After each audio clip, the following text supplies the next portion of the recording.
This is you. There's your dad, his dad's dad. Keep going back far enough, and eventually you land on someone squatting in the dirt. No shoes, no name, no idea what a restaurant is, just hungry.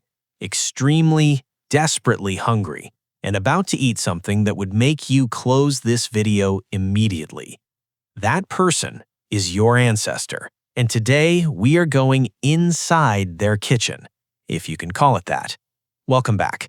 Today we are talking about what ancient humans actually ate, not the cleaned-up version, not the romantic campfire version where a noble hunter brings home a deer and everyone eats like kings. The real version. The version that explains why your stomach is weak and theirs absolutely was not. We have got 7 things on this list, and I promise you, by number 3, you will never complain about your food again. Let's get into it. Number 1. Insects. And not as a snack at a fancy restaurant where they charge you $40 for a tiny plate of seasoned crickets, as a daily staple, as survival food. Termites, grubs, beetles, fat white larvae pulled directly from rotting wood with bare hands. Researchers who study modern hunter-gatherer tribes today find that insects make up a massive portion of their regular diet, not occasionally, not on bad days, every single day. Because here is the thing nobody tells you. Insects are actually one of the most efficient foods on the planet. A handful of termites has more protein per gram than a chicken breast. Fat grubs are packed with calories, and in a world where finding enough calories to survive the day was your only real job, a rotting log full of larvae was not disgusting. It was a jackpot. Your ancestor did not hesitate, did not gag, did not take a photo for social media before eating. They just ate, because hunger has a way of making everything taste fine. The disgust you feel right now looking at a beetle, that is not human nature. That is a full refrigerator talking. Number 2. Raw organ meat. Before fire was consistently controlled and used for cooking, ancient humans ate meat raw. Not rare, not pink in the middle, raw. And not the muscle meat we eat today either. Not a steak, not a chicken breast. The organs. Always the organs first. Liver, kidneys, brain, intestines, heart. Here's why. Organs are soft, easy to tear apart without tools, and they're nutritionally the most dense part of any animal. The brain especially was considered valuable beyond almost anything else. High in fat, high in calories, soft enough to eat without cooking. In a world where fat and calories were the difference between living and dying before sunrise, you ate the brain. No hesitation, no cutlery, no plate. You cracked the skull open with a rock, and you ate. And before you judge that image too harshly, remember that the person doing it was probably a parent trying to make sure their child survived the night. Hunger changes everything. Number 3. Scavenged carcasses. Here's the myth we need to destroy right now. The image of ancient humans as dominant hunters is mostly fiction. For the majority of early human history, we were not at the top of the food chain. We were in the middle. Sometimes we hunted. More often, we waited. We waited for something bigger and stronger to make a kill. Then we moved in after. Hyenas, vultures, ancient humans, all circling the same carcass, fighting over what was left. Bones already cracked, meat already partially rotting in the heat, flies everywhere. Smell that would floor a modern human from 20 feet away. And ancient humans would push through all of that, find anything left with nutritional value, and eat it. Not because they had no standards, because they had children to feed and nothing else available. Archaeologists have found ancient human sites littered with animal bones showing 2 sets of marks. First, the cut marks of large predators, then on top of those, the scraping marks of stone tools, meaning we came second. We got the leftovers.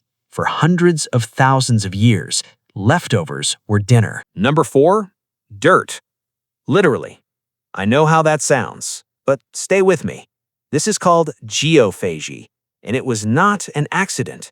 It was not desperation in the way you are imagining. It was intentional, and it was intelligent. Certain types of clay and soil are rich in minerals the body desperately needs: calcium, iron, magnesium, zinc.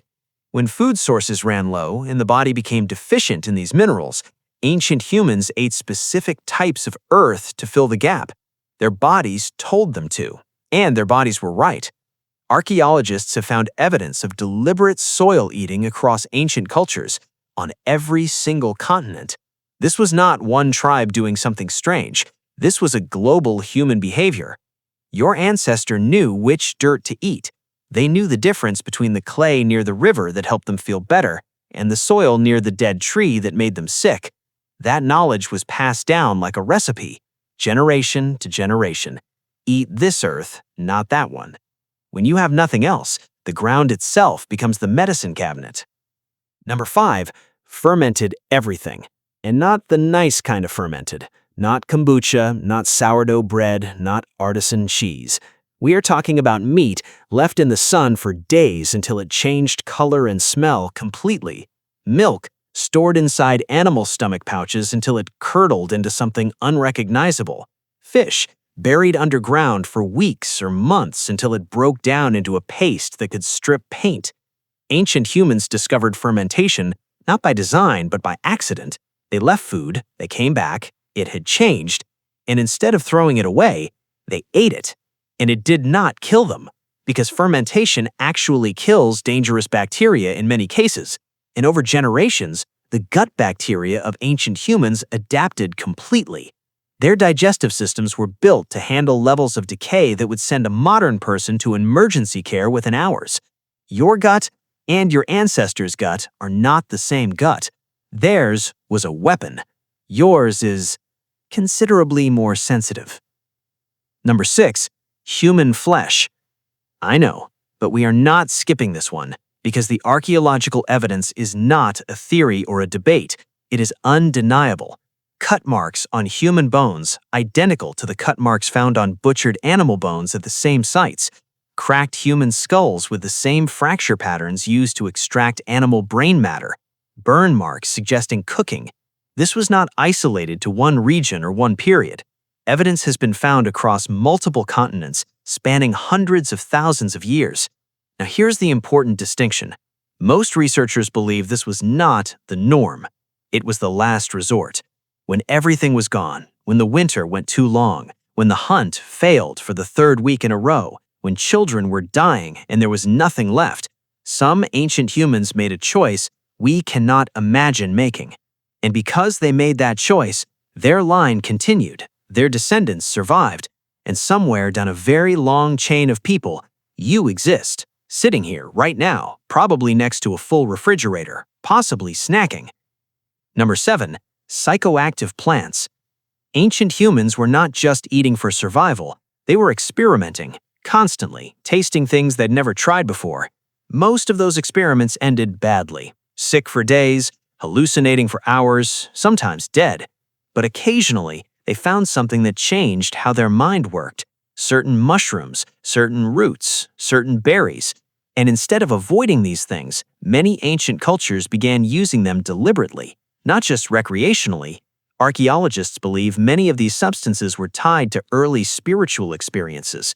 The first time a human felt like their mind left their body was probably because they ate something they found growing near a river, and that experience was so overwhelming and so unlike anything else that they built entire belief systems around it. The first gods, the first rituals, the first sense that there was something beyond the physical world may have started with a plant someone ate by accident and decided to eat again on purpose. Here's what all of this means. Your body right now is the result of millions of years of eating whatever it took to stay alive. Insects, raw organs, rotting carcasses, clay, fermented decay, things we do not say out loud at dinner. Every meal you find disgusting, your ancestor considered a good day. Every meal you refuse because of the texture or the smell or the appearance would have been a miracle to someone who spent 3 days finding nothing. The comfort you feel around food today, the choices, the options, the ability to say, I don't really feel like eating that. That's the most historically unusual thing about you. For almost all of human history, you ate what was there, or you didn't eat at all. So next time you open your fridge and say, "There's nothing to eat," think about the person cracking open a skull in the dark. Think about the parent pulling grubs from a rotting log to feed their child. Think about the human beings scraping the last scraps off a carcass in the blazing heat. They did not complain. They couldn't afford to. And because they didn't, you were here, with a full refrigerator and absolutely nothing to complain about. If this changed how you see your next meal, share it with someone who needs the reminder. Subscribe for more. I'll see you in the next one.